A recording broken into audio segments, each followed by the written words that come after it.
ஐயா, இப்ப வளர்ந்து வர பிள்ளைங்க வந்து உங்களை மாதிரி ஒரு உயரிய ஒரு விஞ்ஞானியா மாறணும்னா எந்த மாதிரி கல்வி கற்று?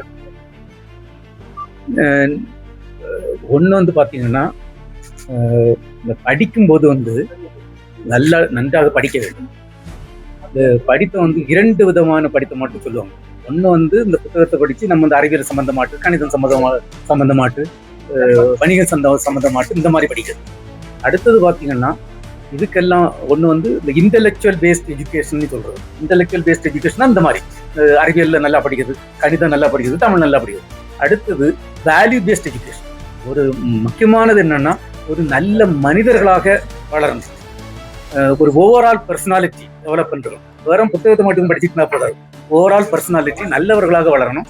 அதனால என்னுடைய அறிவுரை சொல்லியாச்சுன்னா, நீங்க வந்து படிக்கும்போது நன்றாக படிக்க வேண்டும், நல்லவர்களாக வளர வேண்டும், எல்லா துறைகள்லையும் ஒரு ஆர்வம் உள்ளவர்களாக வளர வேண்டும். ஆனால் ஓவரால் பர்சனாலிட்டி டெவலப்மெண்ட் ரொம்ப ரொம்ப முக்கியம். அது வந்து வெறும் புத்தகங்களாக இருந்த மட்டும் போதாது. ஸோ மாணவர்கள் வந்து இந்த மாதிரி நல்ல பெரிய பதவிகள்லாம் வரணும்னா இந்த ஒரு சிங்கிள் மைண்டட் டிவோஷன் சொல்லுவோம். டோட்டல் கமிட்மெண்டோட நல்லாட்டு படிச்சுட்டு வரணும்னு நான் நினைக்கிறேன்.